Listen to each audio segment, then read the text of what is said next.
नमस्कार। देखिए, आपके सामने एक शानदार मैप है हमारे प्यारे छत्तीसगढ़ का। और इसमें इम्पॉर्टेंट बात यह है कि अगर आप Raipur the capital of Chhattisgarh के ऊपर देखेंगे तो एक एरिया आता है जिसका नाम है बलौदा बाज़ार। ये बलौदा बाज़ार है। बलौदा बाज़ार में एक बहुत महत्वपूर्ण क्षेत्र आता है जिसका नाम है गिरौदपुरी। तो ये जो गिरौदपुरी है, पहले ये क्या हुआ करता था, ग्राम हुआ करता था। गिरौदपुरी ग्राम किसके अंतर्गत आता था? तो पहले ये आता था किसके अंडर में? तो बताते हैं, रायपुर के अंडर में। तो रायपुर के अंडर में जो गिरौदपुरी ग्राम आता था उसमें जन्म हुआ बाबा श्री गुरु घासीदास जी का। तो गुरु घासीदास जी का जन्म होता है कहाँ? गिरौदपुरी ग्राम में। एक बात ये। दूसरी बात ये, और इसी बलौदा बाज़ार वाले एरिया में अगर आप देखेंगे तो आपको एक और चीज़ मिलती है जिसका नाम है सोना खान। तो ये जो सोना खान है ये भी कहाँ है? बलौदा बाज़ार में। तो ये दो चीज़ आपको ध्यान रखनी है, पहला गिरौदपुरी और सोना खान। तो आपने देखा गिरौदपुरी, चंद्रखुरी और सोना खान, ये जो तीन नाम है इसका क्या इंपॉर्टेंस रह गया कि पहला गिरौदपुरी का नाम चेंज करके रख दिया गया है बाबा गुरु घासीदास धाम गिरौदपुरी। दूसरा है चंद्रखुरी का नाम चेंज करके रख दिया गया माता कौशल्या धाम चंद्रखुरी। कहीं भी आपको है ना बस आगे नाम लगाना, उसके बाद फिर नाम लिख देना है, और कुछ नहीं है। जैसे सोना खान है तो आगे आपको क्या लगाना? शहीद वीर नारायण सिंह, उसके आगे धाम सोना खान।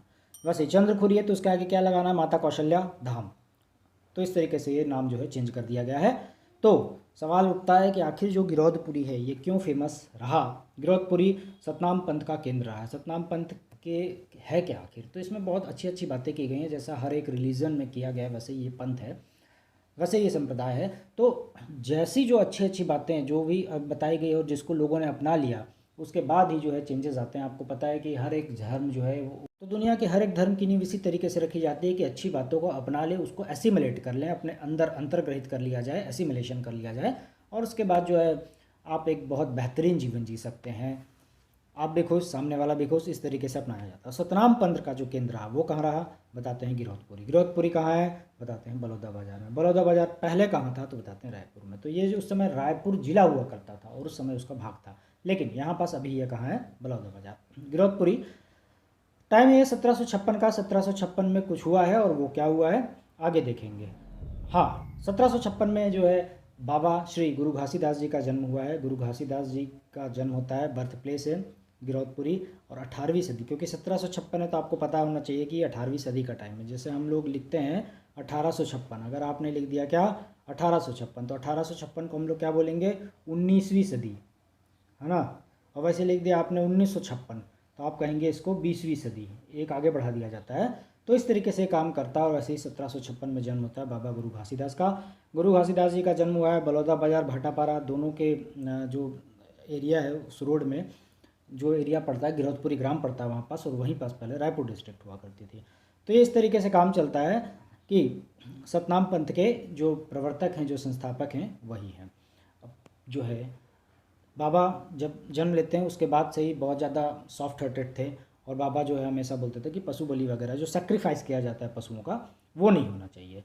तो पशुओं का सेक्रीफाइस मिटा दिया। उसका जो कुप्रथा, जो गलत प्रथाएं चलती थी, जाति प्रथा जैसी जो हमारे यहाँ प्रथा चलती आई है थी, तो ये जो कुप्रथा है इस सब का विरोध किया जाता था। क्या होता है उसको करने का? एकदम सिंपल सा एग्जांपल है, क्योंकि 1756 का टाइम है तो आपको पता होगा इस समय जो जातिवाद है, इस समय जो भी जातिवाद है, कास्टेइज्म है जो भी, ये अपनी चरम सीमा पर है एकदम। मतलब आप समझ लीजिए कि आपके सामने से अगर कोई गुजर रहा है तो आप जो है आंखें फेर लेंगे या फिर थूक देंगे। इस प्रकार का काम किया जा रहा है, उस समय बहुत ज़्यादा चरम पर है। इसीलिए अभी जो है ना इंडिया, ये जो 1756 का समय इंडिया नहीं बन पाया। इंडिया एक्चुअली है क्या?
थे इनके चमत्कार दिखाने का कि सात्विकता बहुत ज़्यादा थी, पॉजिटिविटी बहुत ज़्यादा थी।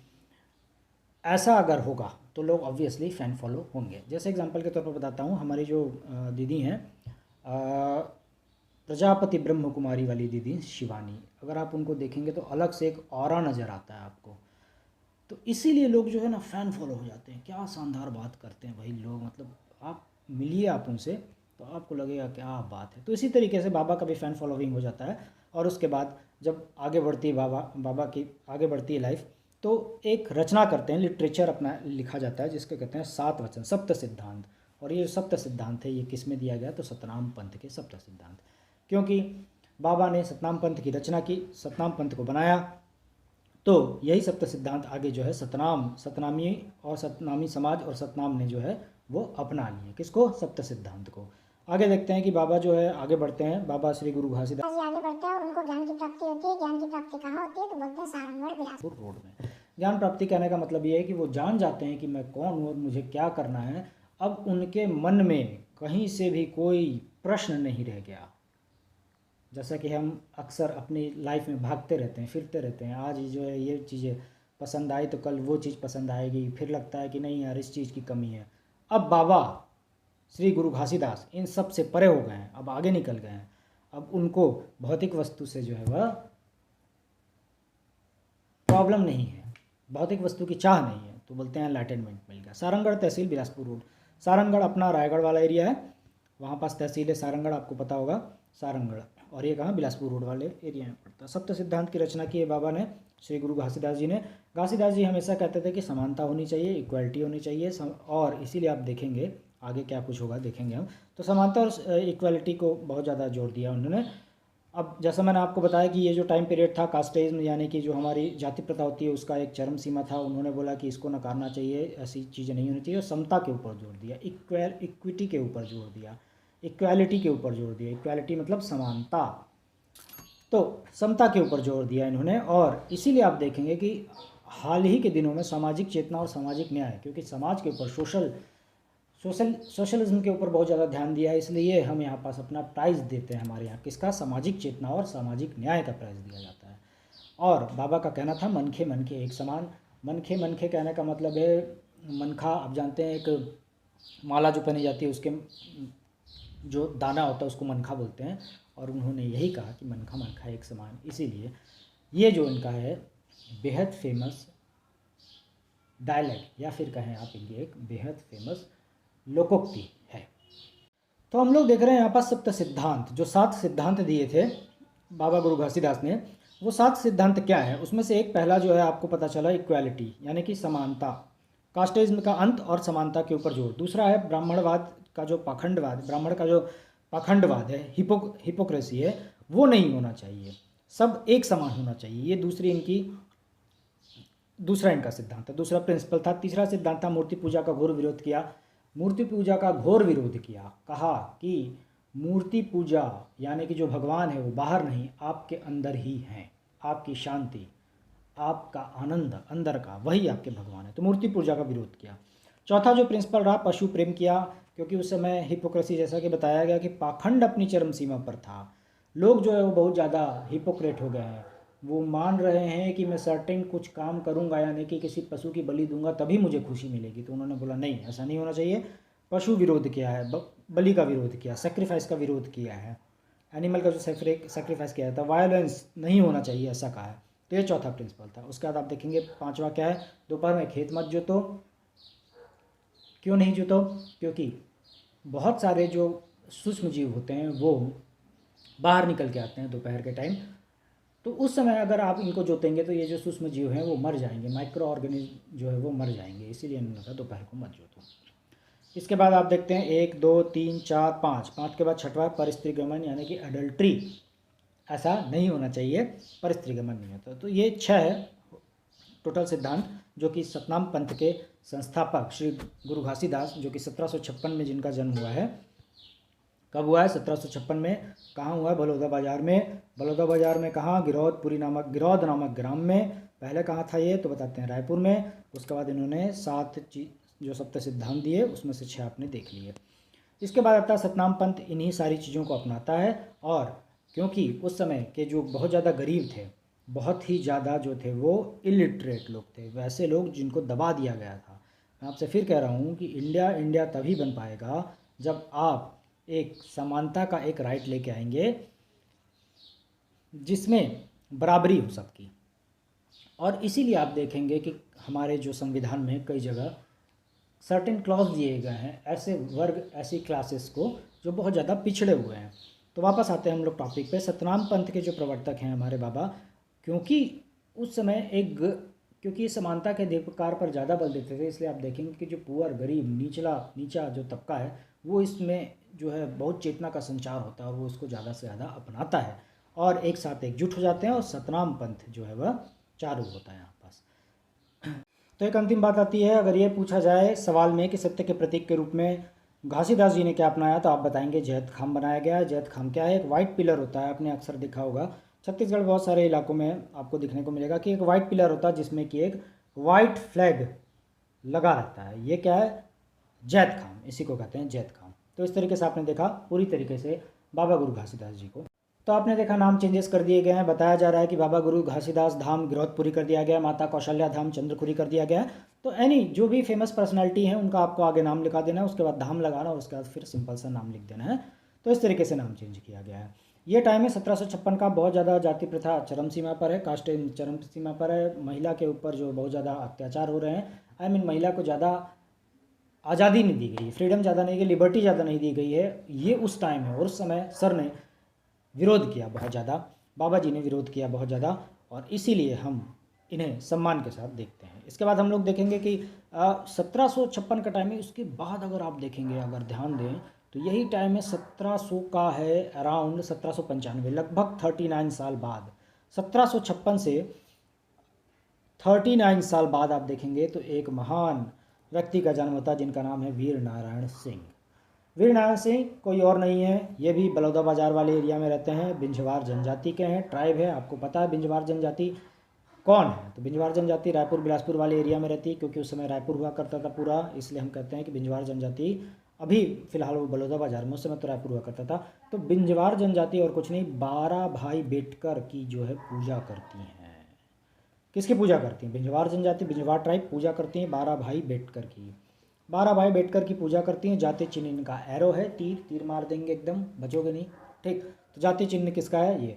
वो बोलते हैं विवाह भी करना है तो तीर से कर लो, कोई दिक्कत नहीं, मार देंगे तीर। और विवाह भी किससे होगा? तीर से होगा। एरो से होता है। एरिया आपको पता चल गया, रायपुर प्लस। बिंझवार जनजाति के कौन है? तो हमारे श्री वीर नारायण सिंह, 1795, 1795, 39 साल बाद इनका जन्म होता है। दो इंपॉर्टेंट डेट थे, 24 अक्टूबर और 10 दिसंबर। 10 दिसंबर तो इतना इंपॉर्टेंट है कि आपको एकदम रट लेना चाहिए। क्यों? क्योंकि इसी समय वीर नारायण सिंह जी को फांसी दी गई थी।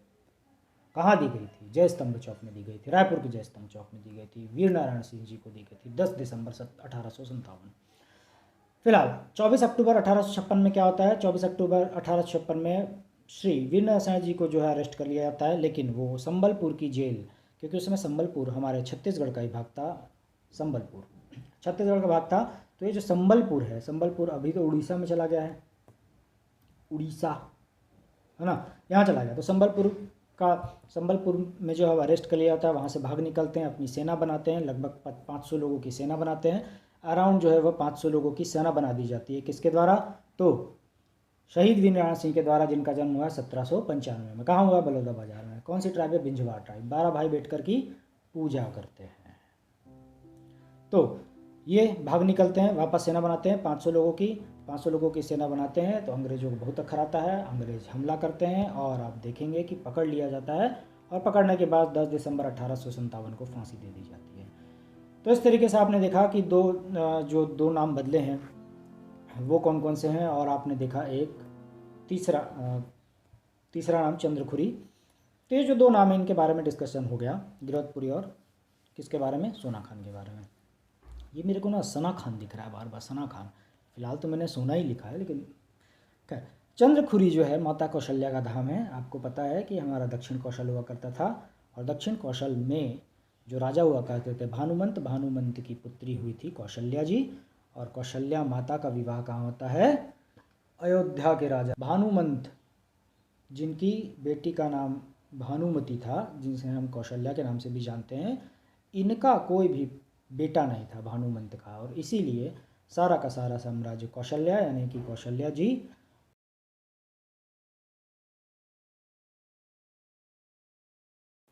कौशल्या से दशरथ, और दशरथ के बाद उनके पुत्र राम जी को ये सारा साम्राज्य मिल जाता है। और इस प्रकार आप देखेंगे कि अंतिम में कुश इसे अपनी राजधानी बनाते हैं। तो छत्तीसगढ़ जो है वह कौशल्या के नाम से, दक्षिण कौशल के नाम से जाना जाता है। तो ये सारी बातें थी, तमाम बातें थी, देखने के लिए बहुत बहुत धन्यवाद। Thank you very much.